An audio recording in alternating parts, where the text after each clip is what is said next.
bienvenidos a este corte informativo con la información más reciente del Poder Judicial de la Federación, hoy miércoles 19 de junio de 2024. Soy Laura Murillo y saludo a mi compañera Eusiris Rostro en la interpretación en lengua de señas mexicana. Comenzamos.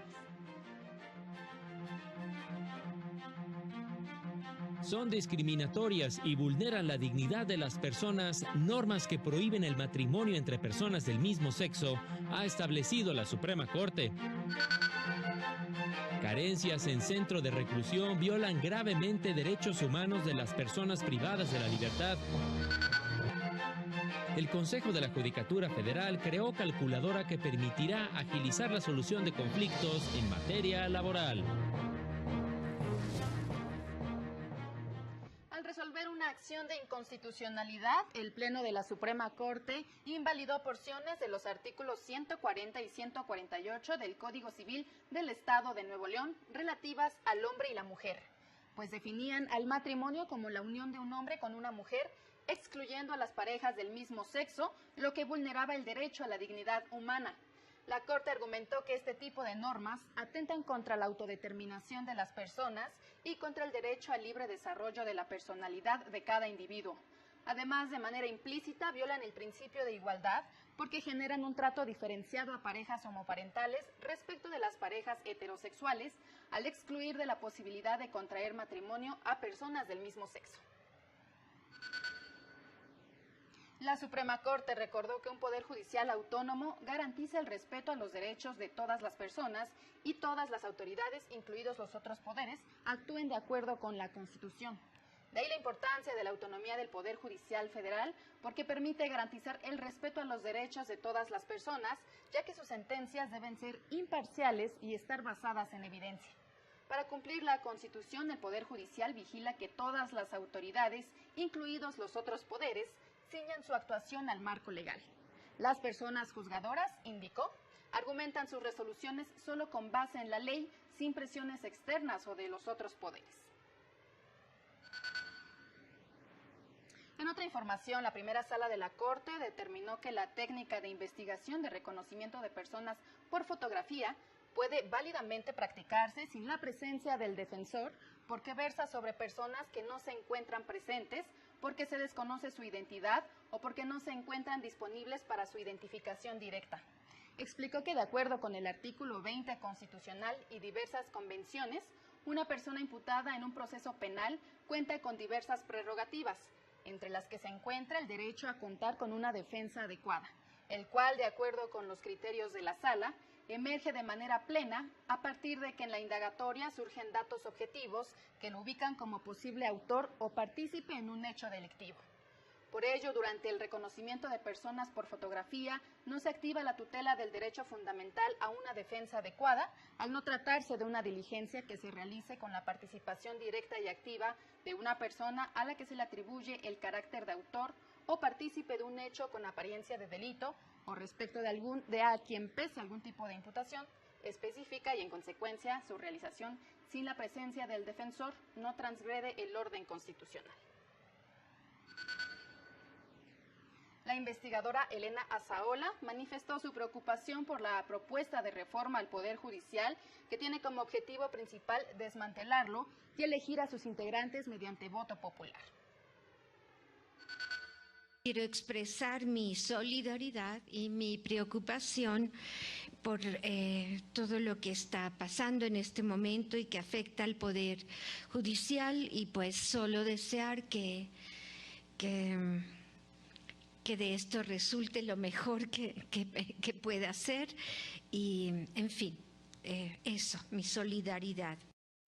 Al participar en el Seminario de Estudios Empíricos del Derecho, organizado por el Centro de Estudios Constitucionales, la especialista habló sobre el encarcelamiento como factor de discriminación.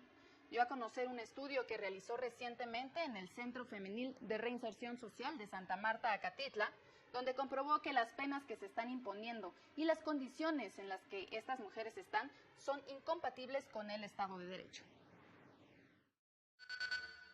Lo descrito sobre las perreras, las changueras, el túnel, constituyen sin lugar a duda violaciones graves a los derechos humanos que deben ser corregidas a la brevedad, pues constituyen prácticas de un régimen que no es compatible con un Estado de Derecho y cuya persistencia resulta intolerable. El juez de ejecución de sanciones penales de la Ciudad de México, Benjamín Avilés Plazola, resaltó que es de dominio público que los centros penitenciarios presentan diversas carencias y deficiencias que afectan gravemente a las personas que se encuentran privadas de la libertad. En otro tema, enfrentar los discursos de odio no significa limitar la libertad de expresión ni prohibir su ejercicio, sino impedir que genere actos de discriminación, hostilidad y violencia, señaló la Unidad de Conocimiento Científico y Derechos Humanos de la Suprema Corte. Resaltó el amparo directo en revisión 2806-2012, en el que la primera sala definió que los discursos de odio son aquellos que incitan a la violencia contra la ciudadanía o grupos determinados y se caracterizan por expresar ideas para menospreciar y discriminar a personas por su condición personal, étnica o social. Mientras que en el amparo directo en revisión 4865-2018, la Corte señaló que estas expresiones tienden a generar un clima de discriminación hacia las víctimas, lo que genera espacios de impunidad, por lo que las autoridades están obligadas a adoptar medidas para combatir estas prácticas. El Consejo de la Judicatura Federal presentó la calculadora de prestaciones, herramienta que permitirá agilizar la solución de conflictos laborales en los que se reclamen prestaciones sociales. El consejero Sergio Javier Molina Martínez, presidente de la Comisión de Administración, explicó que esta herramienta ayudará a los juzgadores a materializar el principio de inmediación. Para que en tiempo real él pudiera determinar o ella pudiera determinar el día de la audiencia cuál era el monto de las prestaciones. Porque esto lo iba a hacer algún otro funcionario de apoyo antes de la audiencia, calculando cuál era probablemente el monto que debía de ser la base para la cuantificación. Añadió que dicha herramienta va más allá de establecer los cálculos de las suspensiones de amparo indirecto, no solo en las prestaciones adeudadas en una controversia ordinaria, sino también y de manera específica en temas de seguridad social.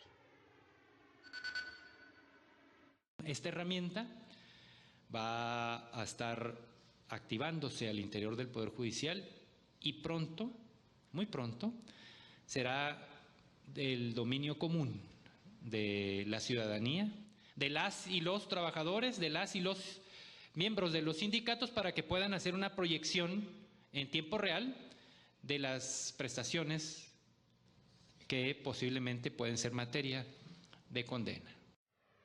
Indicó que con esto el Poder Judicial se coloca a la vanguardia y se convertirá en referente de una justicia ágil y expedita. La Suprema Corte puso a disposición el cuaderno de jurisprudencia sobre personas migrantes y sujetas a protección internacional, editado por el Centro de Estudios Constitucionales. Reúne y sistematiza los precedentes del máximo tribunal sobre los derechos de este sector en torno a la facultad para legislar en materia migratoria, los principios de igualdad y no discriminación, las cuestiones procesales, las instalaciones migratorias y los procesos en materia penal. La obra da cuenta de la construcción jurisprudencial de la Corte como piso mínimo, a partir del cual es posible estudiar los asuntos relacionados con personas en contexto de movilidad. Hacemos una breve pausa y continuamos con más noticias.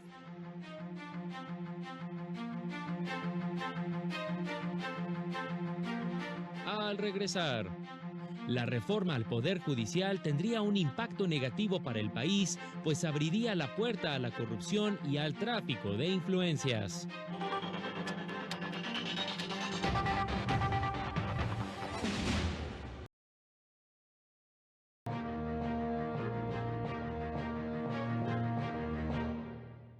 Continuamos con más noticias. La Sala Regional Toluca del Tribunal Electoral informó que recibió 167 juicios de inconformidad relacionados con las elecciones a diputaciones federales y senadurías en las entidades que conforman la quinta circunscripción, Estado de México, Colima, Michoacán y Querétaro.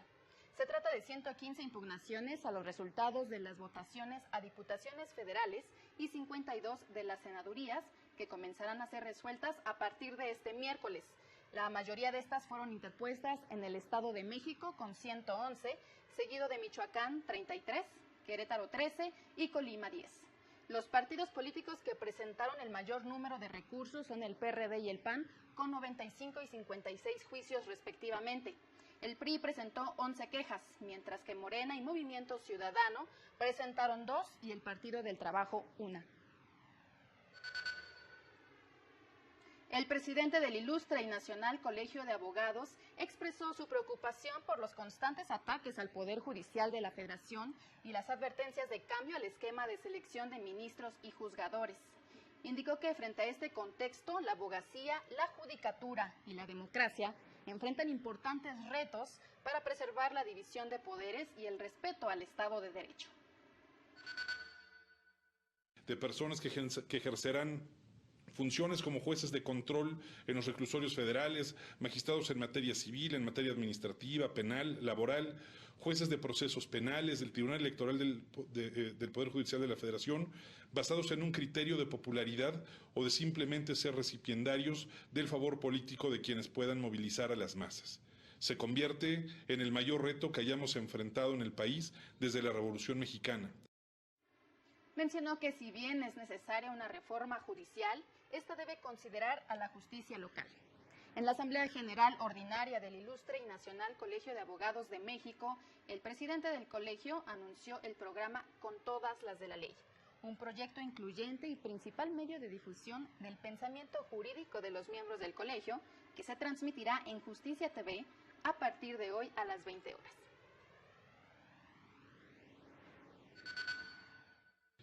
Proyecto impulsado por Ernesto Velázquez y Patricia Aguilar, director general y subdirectora general de Canal de Televisión del Poder Judicial de la Federación, que bajo la coproducción Suprema Corte, Ilustre y Nacional Colegio de Abogados de México y bajo la conducción de María Audrey Luer, se convertirá en el principal espacio de difusión de temas jurídicos para las personas.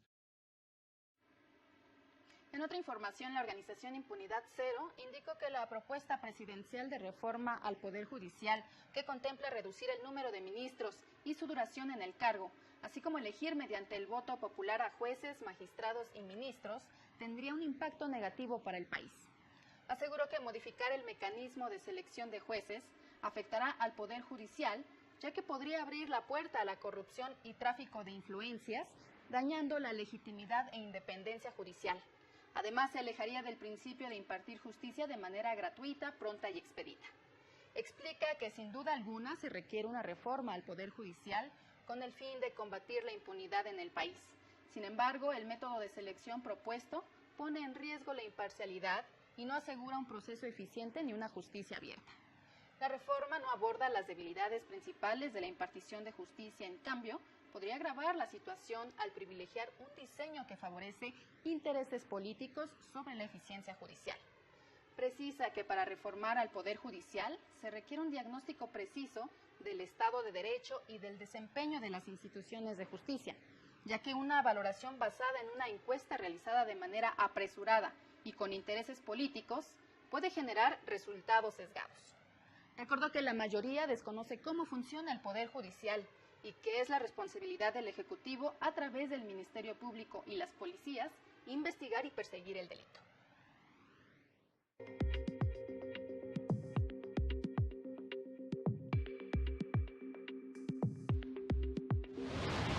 El Supremo Tribunal de Justicia de Jalisco fue la sede de la 78 Junta Directiva de la Red Iberoamericana de Escuelas Judiciales, donde directoras y directores de instituciones educativas de la región compartieron las experiencias y retos que afrontan los poderes judiciales. El Consejo de la Judicatura de Puebla tomó protesta a 31 nuevos jueces y juezas de primera instancia e interinos, que fueron seleccionados tras un concurso de oposición y a quienes se encomendó la tarea de velar por los derechos humanos de la ciudadanía. El Poder Judicial del Estado de México inauguró el Congreso sobre Administración de Tribunales, con la participación de especialistas que abordarán temas como la planeación, las finanzas, los archivos públicos y la delincuencia en la administración pública. Más de 70 juezas y jueces de los sistemas penal, oral y tradicional, mixtos, así como secretarios proyectistas del Poder Judicial de Michoacán, asistieron a la capacitación guía para la valoración de la prueba pericial en materia de psicología forense. Para el canal del Poder Judicial de la Federación, Jesús Daza. Le informo también que previo a la sesión de la Sala Superior del Tribunal Electoral, las magistraturas que la conforman ofrecieron una conferencia de prensa. Mi compañero Óscar González estuvo ahí y nos tiene los detalles. Adelante, Óscar, con tu reporte. Efectivamente, muchas gracias. En esta conferencia de prensa que se llevó a cabo en el Tribunal Electoral del Poder Judicial de la Federación, muy buenas tardes para todos, y donde se informó que se han recibido un total de 194 juicios de inconformidad ante el Tribunal Electoral hasta las 8 de la mañana, precisamente de este miércoles 19 de junio de 2024. Así lo informó la magistrada presidenta Mónica Aralí Soto Fregoso en conferencia respecto a justamente los cómputos distritales y sobre la elección presidencial. Veamos lo que dijo en este sentido. Contra los juicios de inconformidad, contra la nulidad de la elección presidencial, ya lo mencionó el magistrado Felipe Fuentes Barrera, 3 recibidos y turnados justamente a la recién integrada comisión para llevar a cabo la sustanciación de lo que llamamos aquí el expediente o el juicio madre, ¿no? Los integrantes de la llamada Comisión Especial Sustanciadora, que será la encargada justamente del análisis e información de esta temática, serán los magistrados Felipe de la Mata Pizaña y Felipe Fuentes Barrera. En cuanto a los cambios en la Secretaría General, indicó que esto obedece a algunos cambios justamente naturales, ya que este se va pues a otra área estratégica del tribunal. Comentó que en el Tribunal Electoral no hay ninguna división. Recordaron que a más tardar la validación de la elección será el 6 de septiembre próximo, en tanto que se creará un micrositio de consulta puntual sobre los juicios de inconformidad y los motivos de agravio. Asimismo, indicaron que se convocará a un 6º magistrado que tendrá tiempo para revisar el proyecto, definir criterios conforme a la ley electoral y al final poder validar la elección presidencial. Los magistrados manifestaron, en tanto, su disposición de participar en los foros sobre la reforma judicial y en las mesas de análisis y debate que se tengan en esta materia. Por ahora, el reporte que tenemos. Muchas gracias, Óscar. Agradezco tu reporte. Y en otra información, la Suprema Corte abrió la convocatoria para participar en el primer curso de actualización para personas defensoras públicas y litigantes sobre los precedentes del máximo tribunal, en el que se abordará el derecho de las personas indígenas a ser asistidas por intérpretes y defensores en juicios y procedimientos judiciales. Este curso tiene como objetivo actualizar principalmente a quienes prestan el servicio de defensoría pública en beneficio de los derechos de las personas sobre los precedentes de la Suprema Corte de Justicia de la Nación a partir de los cuadernos de jurisprudencia que elabora el Centro de Estudios Constitucionales. Se llevará a cabo durante el mes de agosto en formato autodidacta. Las inscripciones ya están abiertas en el enlace que encontrará en el sitio web y en las redes sociales de la Suprema Corte. Así llegamos al final de este espacio informativo. Soy Laura Murillo y lo invito a mantenerse en la señal del canal del Poder Judicial de la Federación. Siga a las 19:30 horas nuestro avance informativo y a las 20:30 horas el noticiario nocturno. Que tenga una excelente tarde. Hasta la próxima.